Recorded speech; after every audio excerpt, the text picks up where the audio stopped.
So we are SciOpticProductions, and welcome to the lab. You just started. So, we pick up where we last left off with the rectangle object, and we're going to change things instead of having x and y values to having coordinates. So it'll be a pair of x and y values. Ooh, do tell more. To tell more, they're called vertices. That doesn't really explain anything. God, I had something for this. Oh, okay. Well, that's cool. No, I Well, forgot. Okay. It had something to do with SpongeBob, I'm pretty sure.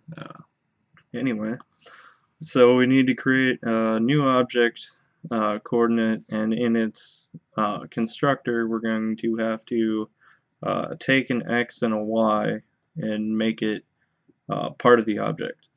So then in rectangle we'll just have the 4 coordinates instead of having 8 different, or 4 different x's and 4 different y's.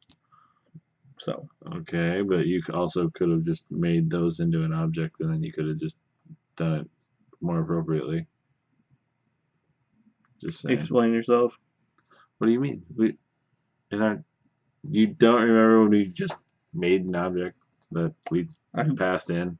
Oh, we could, but we know what the format for this object is. Right, but I mean, at the same time, then you would have only had to make one x and one y, and then you could have just called the object each time.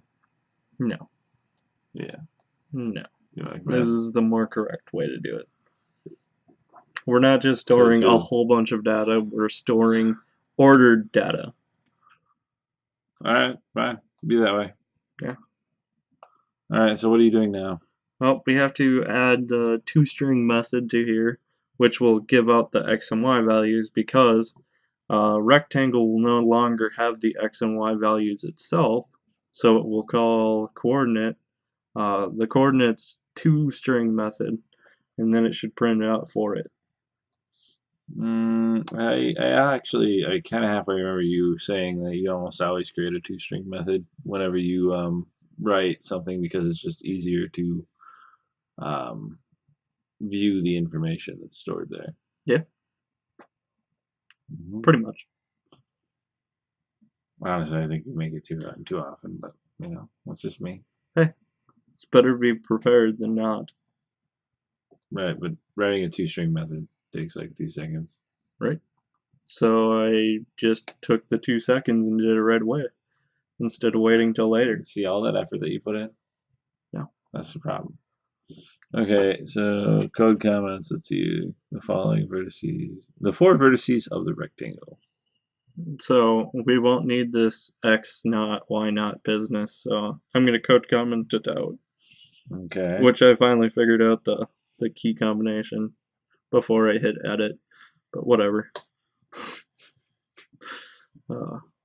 So we need the vertices, which we'll use in the rectangle constructor. Okay, chord vertices 2, chord vertices 3. A little later you'll figure out that I have to change. Curtex. Oh, okay. You can just interrupt that. Yeah, curtex. It says certex, if you could pronounce the C correctly. Hey, maybe I wanted to have a Q sound. Well, you know what? It's more important that we are consistent on our labeling, which means that I have to go back and change each one of these vertexes. What'd that one guy say? What's 0, 1, 2, 3. Adam something, I think. The guy who sings about like the new math song. Oh. On that other channel. Remember, he says it's more important to know what you're doing than actually get the correct answer. Oh, yeah. Right? Yeah. Yeah. Okay. You know, at least you know what you're doing. Yeah. But you don't need the right answer. Yeah. As of yet. As of yet. And then you actually find out that it's. I mean, this isn't homework for us. We're just making videos to help other people. Helping other people. Alright, what are we doing right now, just by the way? Well, we have to take our x1, x2, x3 values and put them into the coordinate format. So each one will start with an x and then end with a y. Mm-hmm. So I go and create this, and then here's where I realized that I should change the numbering. to be consistent. I like how you still glossed over the fact that that didn't work. Well, it takes a second, and then I realized that, hey, vertex 3 isn't a variable. So, yeah. Well, I'm glad that you realized it before we tried to run well, it. I disagreed with the computer, and it turns out that the computer actually was right, that it wasn't a variable, so I went and fixed it. Sometimes you need to debug while you're writing code Yeah, that's true. before you even try and test it. Well, we have to do things like that all the time. We do, yeah. So, let's see here. Now you're... So now we will go back, and everywhere we have these parentheses, we already put that in the coordinate toString. So now we have to go back and reformat this. Make it a little easier to view, I guess. Because we're going to cut down on the amount of different variables that are in here. Yeah, I almost wonder, with the amount of time that it took to edit this, that almost would have been easier just to rewrite the entire thing. I mean, I could have rewrote it, but I knew that the old code worked.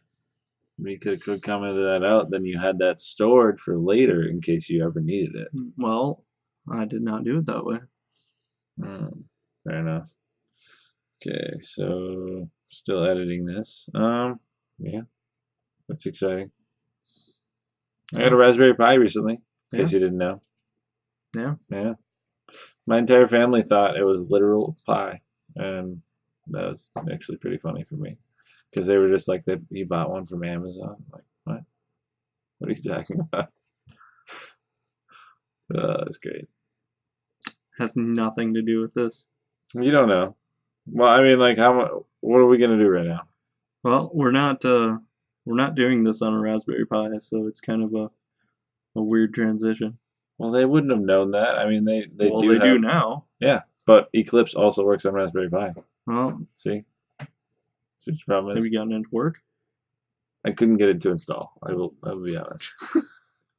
It said something about the so JDK. You think it works? No, the JDK said it doesn't work. Anyway. However, some dude was like, it takes 10 minutes to load. So we have to fix a couple things. So I had 2 rect objects instead of fill.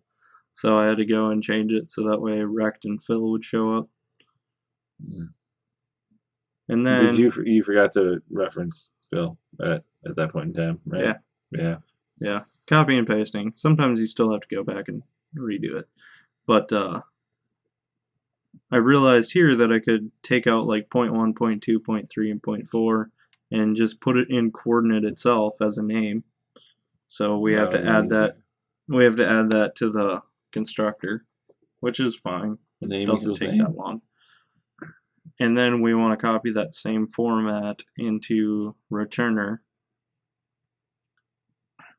which after a second I realized that I don't want the 0.1 there because you have 4 different points, so we need to take that outside. And then I forgot to put back in the colon for no reason, but you know. Now we need to name all these, so we have to go and change them here. We do. Yes. This is very important, because if you forget to name things, Java does not enjoy that at all. I mean, that's because we didn't overload that method. So we didn't give it optional parameters depending on how many are passed. It'll create different objects based on that. But now I just need to fix that the colon issue. Alright. And then we need to get rid of points because I named the vertices, so I won't need the extra notation. And then I got delete happy and got rid of length and width and realized it right about here. Yeah, well, it's just random letters and numbers and stuff. Random numbers. You don't know. They could be letters. Well, they aren't. Says who? They're the letters of math, but, you know, Greek is actually the letters of math, so. So, yeah, it turns out you're wrong. But we need to go back through and make sure that we fulfilled everything. We fulfilled all the required tasks. So, a new object called coordinate, which takes x and y values, and now a name. And then we make them the vertices of rectangle.